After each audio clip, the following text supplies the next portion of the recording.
en Argentina debate este jueves un proyecto de ley del gobierno para bajar la edad de imputabilidad de 16 a 14 años de edad. Francia avanza en la legalización de la eutanasia desde el Congreso ante la protesta de los obispos y las familias llamando a proteger la vida. En entrevista exclusiva, el jefe de la misión diplomática de Estados Unidos en La Habana, Mike Hammer, habla sobre la ayuda humanitaria a través de la Iglesia, la libertad religiosa y el futuro de los cubanos.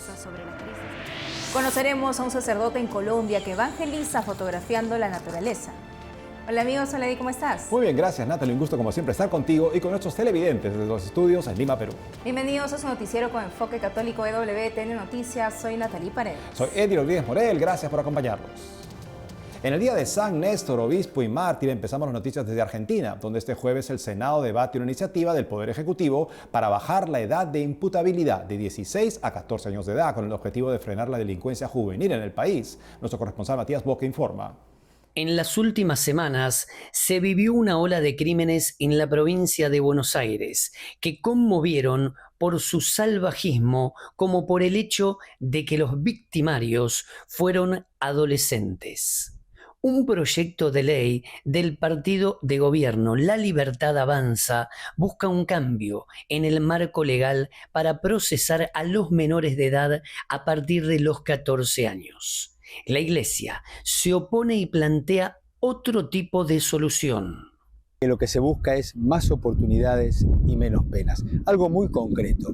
En la Argentina, entre 16 años y 17 años, hay 1.430.000 adolescentes. De ese 1.430.000 adolescentes, la mitad de ellos viven en la pobreza. ¿Sí? Y entonces, desde ahí, ¿cuál es el nivel de oportunidad que tienen? Para colmo, en un contexto donde las políticas sociales de abrazar, proteger y promover han ido para atrás, los han dejado solos. ¿Y qué es lo que ha avanzado en la Argentina? Ha avanzado el narcotráfico. El camino es humanizar, el camino es mirar al otro, el camino es ver el proceso. La capilla, colegios, club se enfrentan a las 3C de la muerte, que son calle con consumo, cárcel, cementerio. Hoy los menores de edad solo pueden ser juzgados desde los 16 años. La discusión sobre el régimen penal juvenil se inscribe en una visión de seguridad que el oficialismo vincula con el mensaje del presidente Javier Milei: el que las hace las paga. La Iglesia en la República Argentina, a través de la pastoral social, la pastoral carcelaria y Cáritas, advierten que el problema de la delincuencia juvenil responde principalmente a factores estructurales vinculados con la desigualdad social, la exclusión educativa y la falta de oportunidades laborales para los jóvenes, más que la severidad del sistema penal.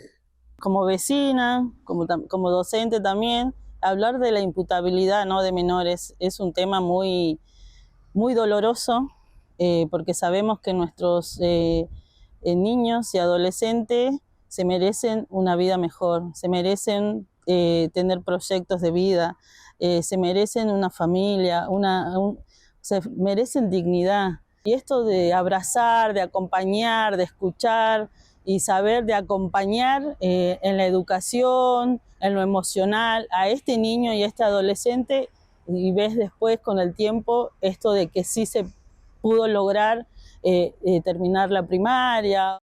La República Argentina mantiene la imputabilidad desde los 16 años y registra una tasa de homicidios cercana a 4,2 cada 100.000 habitantes, una de las más bajas de la región. Un tema que divide y preocupa a la República Argentina, la baja de edad de imputabilidad.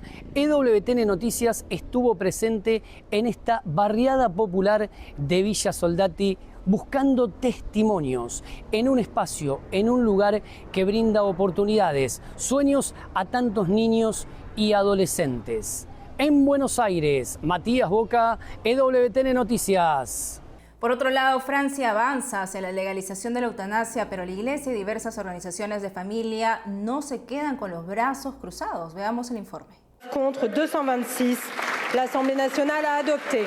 Con 299 votos a favor y 226 en contra, una estrecha diferencia, la Asamblea Nacional Francesa aprobó este miércoles 25 de febrero, en segunda lectura, el proyecto de ley para legalizar el suicidio asistido y la eutanasia en Francia. Hoy les decimos que los hemos escuchado y que por fin tendrán derecho a irse de nuestro país en paz, en libertad y con humanidad. Gracias. La iniciativa permite que un médico administre una sustancia letal para provocar la muerte como parte del cuidado médico. Este proyecto de ley es una legislación sobre el poder médico y además un poder muy solitario. Para mí supone un verdadero retroceso. El proyecto de ley pasará al Senado, donde la mayoría conservadora podría intentar frenarlo, según Associated Press. El sindicato de la familia insta a los senadores a cerrar la puerta a toda forma de transgresión de la prohibición de matar en Francia. Los obispos advierten sobre una posible instrumentalización de la dignidad y la libertad y afirman que la verdadera fraternidad no es acelerar la muerte del que sufre, sino acompañarlo hasta el final. En Estados Unidos, un juez dictaminó como ilegal la deportación de inmigrantes a países donde no tienen vínculos o pueden correr peligro, reporta Europa Press. En su fallo este miércoles, el juez federal Brian Murphy señala que el Departamento de Seguridad Nacional ha adoptado una política por la que puede llevarse a personas y dejarlas en lugares desconocidos, los llamados terceros países. Eso no está bien ni es legal, enfatizó. La BBC informa que en 2025 el gobierno envió a Sudán del Sur a 8 migrantes de diversas nacionalidades, entre ellos 2 cubanos y un mexicano condenados por delitos. El juez Murphy suspendió la vigencia de la sentencia por 15 días antes de que entre en vigor para que el gobierno apele. El jefe de la misión diplomática de Estados Unidos en La Habana, Mike Hammer, nos habla de la vida en la isla y el papel de la Iglesia. Describe cómo ve la libertad religiosa y la situación de los presos políticos. Visitó el Vaticano hace unos días. Veamos la entrevista realizada por nuestra corresponsal en la Santa Sede, Paola Flynn. El jefe de la misión diplomática de Estados Unidos en La Habana, Mike Hammer, es conocido por recorrer Cuba de provincia en provincia para encontrarse con el cubano de a pie, escuchar sus necesidades y mostrar de primera mano en redes sociales la realidad del país, pese a las amenazas a quienes se reúnen con él. Ni una persona canceló su cita conmigo. Y me dijeron a mí, mire, embajador, usted no se preocupe, nosotros asumimos el riesgo. En esta entrevista, Hammer habla con franqueza sobre la crisis que atraviesa la isla y la colaboración entre la iglesia local y el gobierno de Estados Unidos, que ha proporcionado hasta la fecha $9 millones en ayuda humanitaria. Y estamos dispuestos a continuar a apoyar a través de la iglesia al pueblo. Hammer visitó el Vaticano para reunirse con el cardenal Paul Richard Gallagher, secretario para las relaciones con los estados de la Santa Sede. Su mensaje fue claro, que se alce la voz para denunciar las condiciones en las que vive el cubano de a pie. Mike Hammer, usted es jefe de misión en Cuba de parte de Estados Unidos, pero ha vivido en África, El Salvador, Venezuela. ¿Piensa que todo este contexto en América Latina, esta experiencia, ha tenido un impacto en su cargo como representante? Yo viví con mis padres en Latinoamérica mis primeros 14 años, como has dicho, Honduras, El Salvador, Venezuela, Colombia, Brasil. Y bueno, siempre he seguido la situación en Cuba de lejos y siempre he querido ir como representante de mi país, de los Estados Unidos, para el momento en el que se va a realizar el cambio, ¿no? que traiga libertad y prosperidad al pueblo cubano. Y en eso estamos. Y yo creo que en el 2026 eso es lo que vamos a ver. Cuando llegó a La Habana, ¿cuál fue el panorama con el que se encontró? Yo llegué justo después del huracán Rafael, si se acuerdan, donde la red energética colapsó por varios días y ya se sabía que es una red que a partir de los muchos años que no ha tenido inversión, infraestructura, que el régimen no la ha cuidado, que está a punto de fallar. Y lo que he visto es un deterioro extremo en términos económicos. El sistema energético colapsando, el sistema sanitario colapsando, el sistema de salud colapsando. Y no tiene nada que ver con los Estados Unidos. O sea, eso son políticas mal llevadas a cabo por el régimen cubano durante 67 años. Y siempre han tenido apoyo exterior. Antes era la Unión Soviética, después fue el petróleo venezolano de Hugo Chávez y después de Maduro.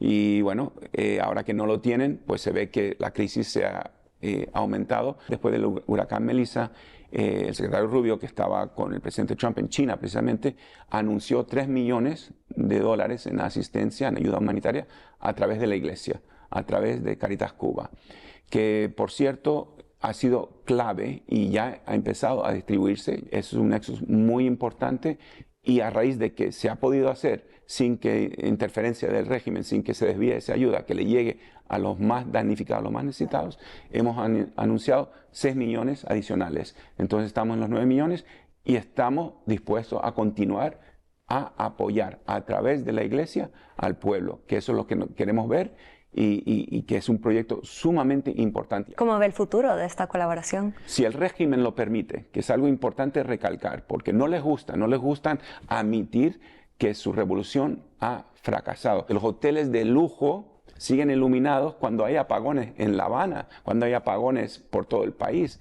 Entonces el pueblo lo ve y dice, esto no va, quieren un cambio, es lo que me expresan a mí. Y yo he visto de primera mano cómo la iglesia ayuda y las funciones del Estado normalmente de alimentar, de dar medicamentos, de sostener a la población, lo está haciendo la iglesia. Y por eso ese nexo, esa cooperación entre el gobierno de Estados Unidos y la iglesia y Caritas Cuba, queremos que continúe y se amplifique, y comunidades evangélicas, la comunidad judía y otras, mientras llegue la ayuda al pueblo, eso es lo que queremos ver.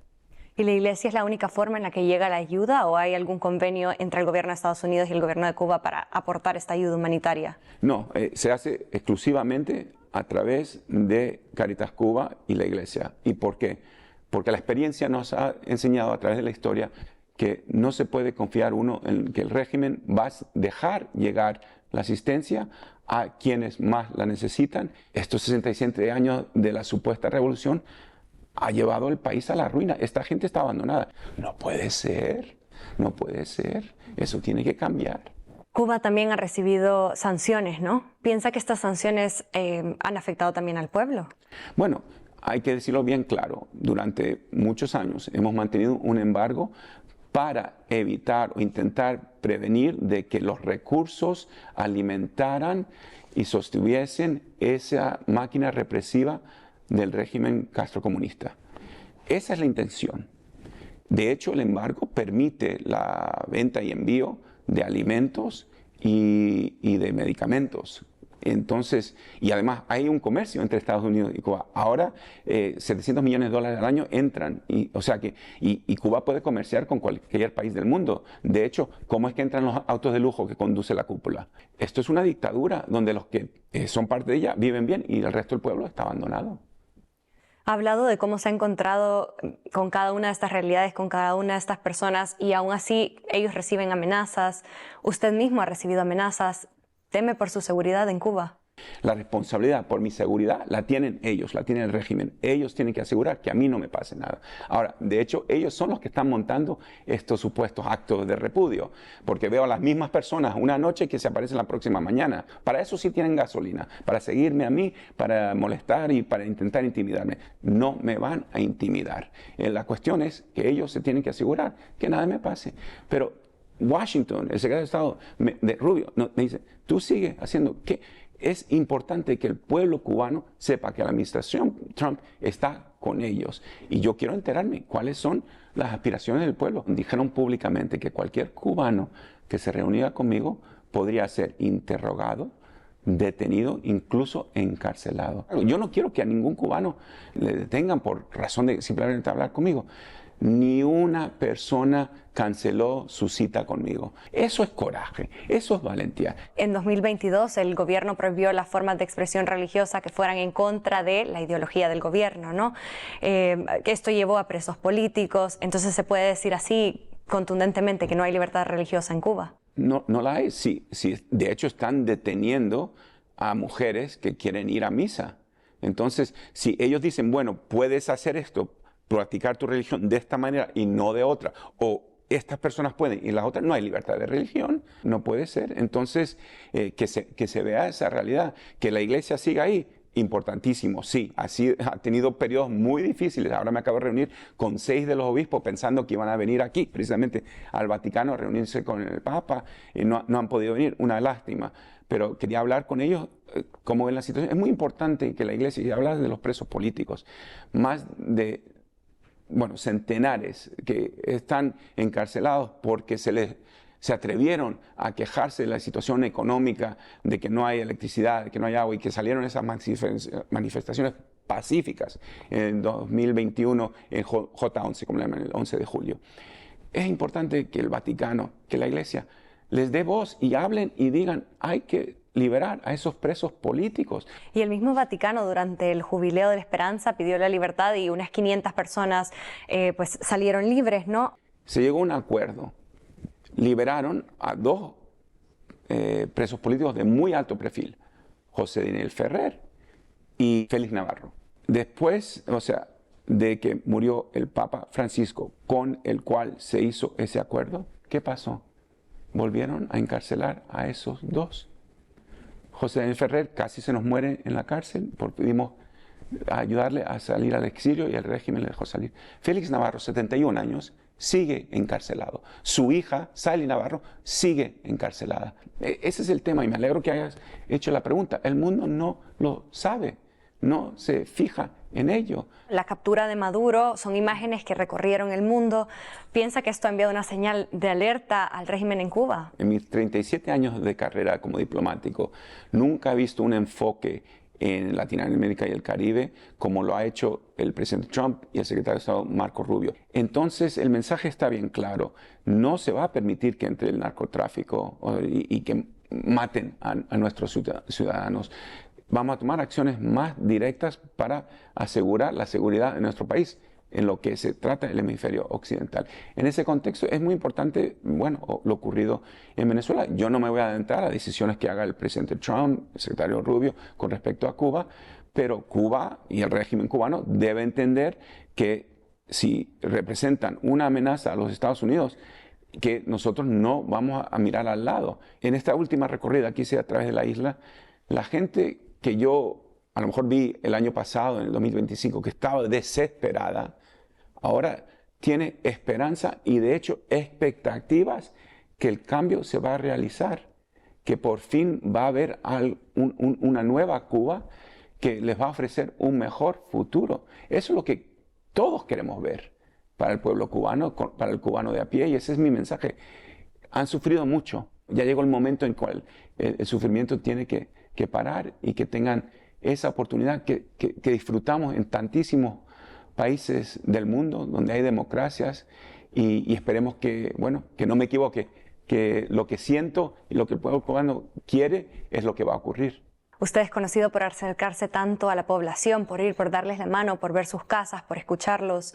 ¿Ha tenido esto algún impacto en usted? Me da fuerza porque es un tema difícil. El hecho de que vaya a escucharles, tomarnos un cafecito, si es que hay electricidad. Y mira, las personas más humildes se sienten mal de que no pueden ofrecer un cafecito. En una casa fueron y lo hicieron a leña. Bueno, de cualquier manera. No tenemos azúcar. Mira, el mayor productor de azúcar del mundo ya no produce azúcar, está importando de la República Dominicana. De hecho, te cuento en una entrevista recién que hice con Enrique Santos en Miami, me vino y me regaló una Barbie de Celia Cruz, famosa, ¿no? Del azúcar, ¿no? Y yo le dije, no, mira, me la quiero regalar para mi esposa, mi hija y tal. No. Yo lo que quiero hacer es regresar a Cacacum, donde vi a una chiquilla, tendría 4 o 5 años, con una Barbie con medio brazo, en mala condición. Hablé con ella. Yo quiero llevársela para que ella la tenga. Eso es lo que quiero ver, que ella pueda crecer en una Cuba libre donde pueda ella decidir cuál va a ser su futuro. Entonces, en eso estamos y esperemos que pueda, cuanto antes, llegar a darle esa Barbie. Embajador Mike Hammer, muchísimas gracias. Hacemos una pausa y al volver, un sacerdote en Colombia evangeliza a través de sus fotografías de la naturaleza. Regresamos con más noticias con Enfoque Católico.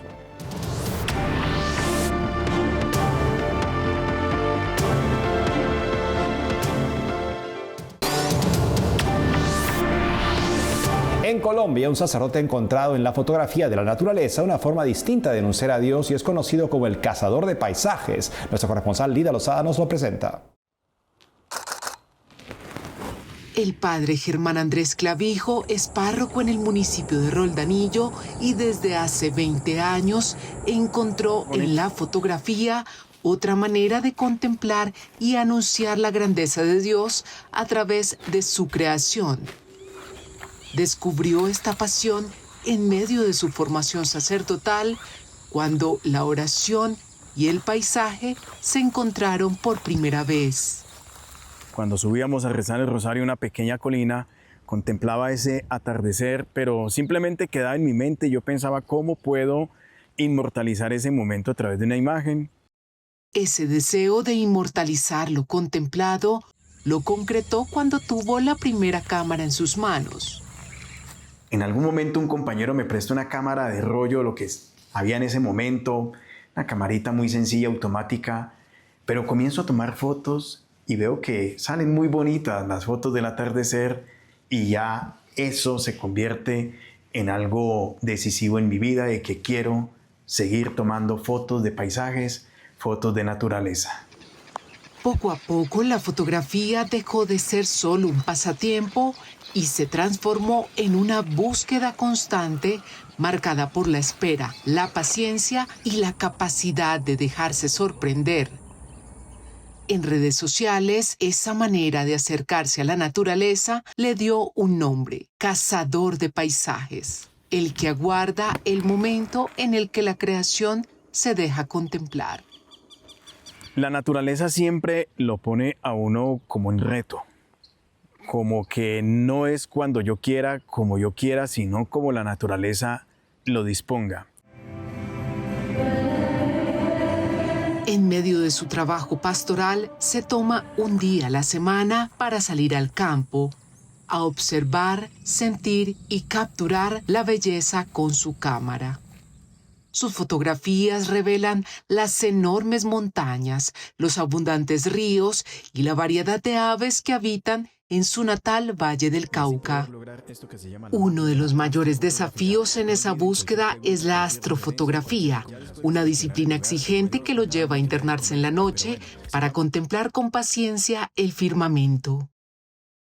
Porque siempre se deben reunir muchas condiciones: el apartarse de la luz artificial, el lograr una noche despejada, sin nubes, unas condiciones óptimas de encontrar un lugar propicio para la astrofotografía, además de la belleza que significa para mí lograr una foto de las estrellas. Hay un salmo muy hermoso, el Salmo 8, que dice: Señor dueño nuestro, qué admirable es tu nombre en toda la tierra.